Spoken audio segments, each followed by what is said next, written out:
বিজেপির গৃহ সম্পর্ক কর্মসূচি করার সময় বিজেপির মহিলা কর্মীদের শ্লীলতাহানি ও প্রাণঘাতী হামলার অভিযোগ তৃণমূল কংগ্রেস আশ্রিত দুষ্কৃতীদের বিরুদ্ধে।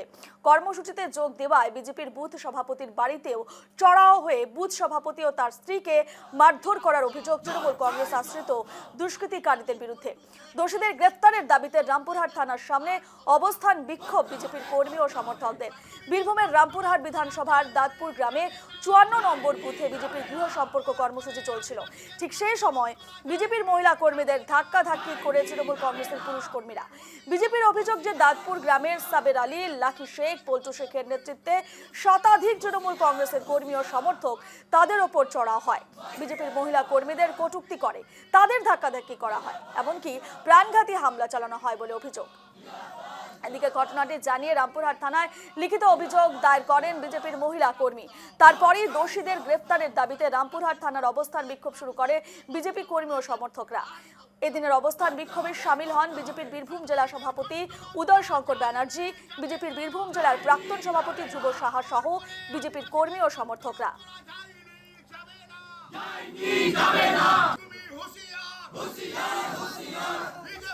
রামপুরহাট পুলিশ যে বিহেভ আজকে করেছে আজকের ঘটনাতে, আমাদের দুজন মহিলা কর্মী বুথ সভাপতি সুভাষ আমাদের আক্রান্ত হয়েছে, তার বাড়ি আক্রমণ করেছে জিহাদিরা। তার মহিলা স্ত্রী এসটি সমাজের, সে এসসি সমাজের, তার প্রতি জিহাদিরা আক্রমণ করেছে। বুথ সভাপতিকে দেখতে মন্ডল সভাপতি আর আমাদের নেত্রী উনি গেছেন মোনালিসাদি। তাদেরকে মহিলাদেরকে যেভাবে অসভ্য ব্যবহার করেছে এবং শ্লীলতাহানি করেছে, প্রাণনাশের হুমকি দিয়েছে, প্রাণনাশ করতে উদ্যত হয়েছে, এসটি পরিবারের উপরে আক্রমণ হয়েছে। আমরা কমপ্লেন দেওয়ার পরেও পুলিশ দেখছি, দেখবো, করছি, করব বলছে। এই নিয়ে বিস্তারিত জানবো। আমাদের সঙ্গে এই মুহূর্তে সরাসরি রয়েছেন আমাদের প্রতিনিধি শুভদীপ। শুভদীপ, যে ঘটনা উঠে আসছে এই মুহূর্তে, বিজেপির মহিলা কর্মী সমর্থকদের একেবারে শ্লীলতা ও হানির অভিযোগ উঠছে তৃণমূল কংগ্রেস আশ্রিত দুষ্কৃতীদের বিরুদ্ধে, কি জানাচ্ছ? একদমের উপর দেখতে পাওয়া যাচ্ছে যে যতই নির্বাচন এগিয়ে আসছে বিজেপি এবং বিরোধী দলগুলিকে উপর আক্রমণ করছে শাসক দল, এমনটাই অভিযোগ বারবার উঠে আসছে। এবং বিজেপির যেটা অভিযোগ যে তৃণমূল এতটাই ভয় পেয়ে গেছে যে তাদেরকে প্রচার করতে পর্যন্ত বাধা দেওয়া হচ্ছে। এবং সেই মতো দেখতে পাওয়া গিয়েছে যে দাঁতপুর এলাকা রামপুরহাট বিধানসভার সেখানে গৃহ সম্পর্ক অভিযান করছিল বিজেপি, এবং সেই সময় যেটা অভিযোগ বিজেপির কর্মী সমর্থকরা পৌঁছলে তাদের উপর চড়াও হয় তৃণমূলের দুষ্কৃতী বাহিনী। এবং দাঁতপুরেরই সাবের আলী, লাকি শেখ, পল্টু শেখ তাদের নেতৃত্বে বেশ কিছু তৃণমূল কর্মী সমর্থক চড়াও হয় বিজেপি কর্মী সমর্থকদের উপর এবং তাদেরকে মারধর করা হয়, এমনকি মহিলাদেরকে শ্লীলতাহানি করা হয় বলে অভিযোগ। পাশাপাশি ওই এলাকা অর্থাৎ দাঁতপুরেরই একজন বুথ সভাপতি, তার বাড়িতে ওই গৃহ সম্পর্ক অভিযানে তিনি গিয়েছিলেন, তার বাড়িতে চড়াও হয়ে তাকে মারধর, হুমকি দেওয়া হয়, তার স্ত্রীকে মারধর করা হয়, এমন অভিযোগ উঠে আসছে। এবং সর্বত্র এই যে বিজেপি এবং বিরোধী দলগুলির উপর শাসক দল এই ধরনের অত্যাচার করছে তারই প্রতিবাদে কিন্তু বিক্ষোভ দেখানো হয়েছে রামপুরহাট থানাতে।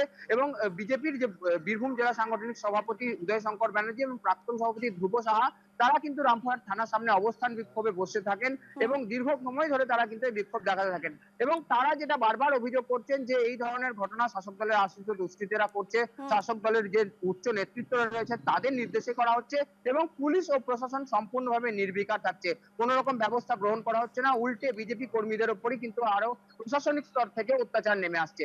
এই সমস্ত কিছু কারণ দেখিয়ে কিন্তু বিক্ষোভ দেখানো হয়। অন্যদিকে তৃণমূল এখনো পর্যন্ত সরাসরি ভাবে কোন রকম বক্তব্য না দিলেও তারা যেটা জানাচ্ছে যে এটি একদমই সম্পূর্ণ অরাজনৈতিক এবং গ্রাম্য বিবাদকে কেন্দ্র করে এমন ধরনের ঘটনা ঘটছে। প্রত্যেক বিরোধী দলদের স্বাধীনতা তারা দিয়ে রেখেছে যে তারা সমস্ত কিছু করতে পারে এবং বিজেপি বারবার এই ধরনের মিথ্যা অভিযোগ করছে, কারণ বিজেপির কোনো জেলার মধ্যে কোনো সংগঠন নেই, হারের ভয়ে তারা এই ধরনের কাজ করছে। বিজেপি কর্মী এবং সমর্থকদের অবস্থান বিক্ষোভের পর পুলিশ প্রশাসন ঠিক কি ধরনের ব্যবস্থা হাতে নিয়েছে, তাদের পদক্ষেপগুলো ঠিক কি, তারা এই বিষয়ে কোনো পদক্ষেপ নিয়েছেন কি আদৌ? একদমই তুমি যেমনটা বললে যে বিজেপির মূলত এটাই অভিযোগ যে প্রশাসনকে জানালেও প্রশাসন কোনো রকম ব্যবস্থা নিচ্ছে না, শুধুমাত্র আশ্বাস দিচ্ছে এবং তারপরে কোনো রকম ব্যবস্থা নিচ্ছে না। তৃণমূল আশ্রিত দুষ্কৃতী বা যাদের বিরুদ্ধে অভিযোগ তাদের বিরুদ্ধে কোনোভাবেই কোনো ব্যবস্থা গ্রহণ করা হচ্ছে না।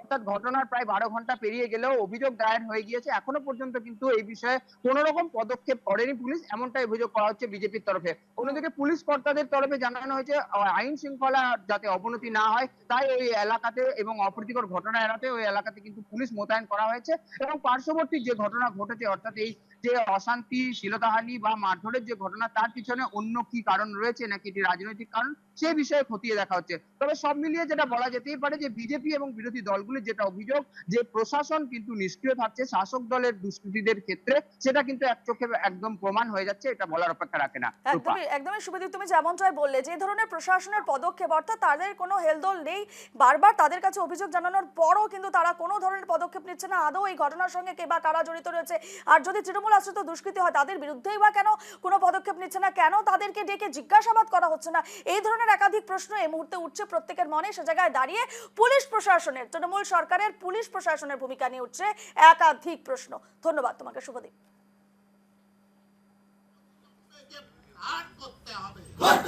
করতে হবে ছাত্রীদের কণ্ঠরোধ করা যায়নি, যাবে না, জোর করে আদিবাসীদের কণ্ঠরোধ করা যায়নি, যাবে না,